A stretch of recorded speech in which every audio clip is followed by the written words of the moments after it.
Bil-pandemija tal-coronavirus qed kompli tolli rasa, id-Deputat Prim Ministru u Ministru tas-Saħħa Chris Fern ammetta li s-settur tas-saħħa f'pajjiżna jista' ma jkunx ippreparat biżżejjed jekk ikompli jżiedu l-każijiet. Fern innifsu kellu jisqar dan waqt li kien intervistat minn Andrew Azzoppardi fuq ir-Radju 103. Dan fid-dawl ta' diversi dikjarazzjonijiet tal-Prim Ministru Robert Abera li skontu il-virus qiegħed warajna u l-mewġ fil-baħar. Iva jista' jiġri li tant jiżdiedu l-każijiet illi aħna bil-dokumenti kollha li għandna xorta telbna. Bid-dikjarazzjonijiet kontrastanti mill-Prim Ministru, Fern qed iħossu skomdu jaffaċċja sitwazzjoni sħiħa għax filwaqt li f'Ġunju qal li rbaħna l-gwerra kontra l-COVID-19, medja ta' madwar 2 imwiet kawża tal-virus, issa qed jammetti li din hija traċedja. Ma tistax tgħidli, Andrew, illi m'għandniex kontroll. Ora, tajdi fuq minn qed imut mela, qed imutu persuna 2 kuljum. I mean, serja. Traċedja. And that is out of control. U fost il-bisa ta' ħafna, Fern attakka lil min qed jistaqsi meta se joħroġ il-vaċċin billi qal li dawn qed iparlaw fil-vojt. Il-vaċċin. X'qajtun, wiġbuna b'mod illi jekk nafu nafek ma nafux il-vaċċin. Le, fuq tal-vaċċin qed ngħidlek.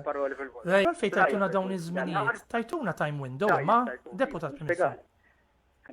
Jista' jkun jannar, jista' jkun frar, jista' jkun Marzu. Min-naħa tiegħu il-kellim tal-Oppożizzjoni għall-Ekonomija Claudio Grech tenna l-pożizzjoni tal-Partit Nazzjonalista li jemmen fl-importanza tal-bilanċ mingħajr ma nġeldu lis-saħħa mal-ekonomija. Ma tistax tpoġġi l-ekonomija u s-saħħa kontra xulxin.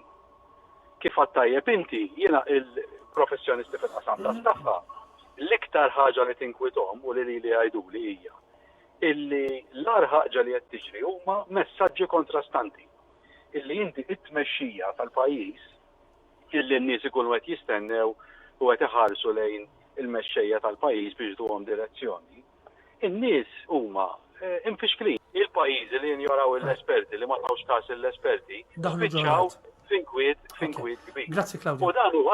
U dan iwassal mhux biss għas-saħħa pubblika, però iktar kif kienet isemmi JP, iktar mal-problema fis-saħħa pubblika it-tul itwal ħandumu biex tirkupraw minnu mill-lat ekonomiku. Sadattant waqt il-programm intervjena wkoll Martin Balzan, il-President tal-Union tat-Tobba, il-MAM, li wissa li nistgħu naslu f'sitwazzjoni fejn min ikollu bżonn il-kura intensiva ma jsibx post fl-isptarijiet tagħna.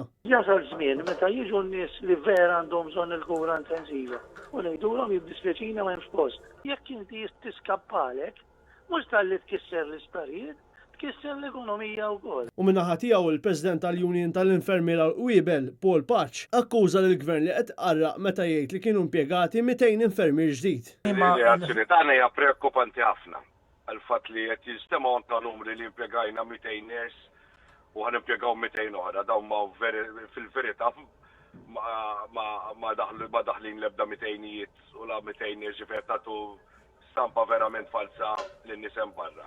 Wayne Bonello għal Net News.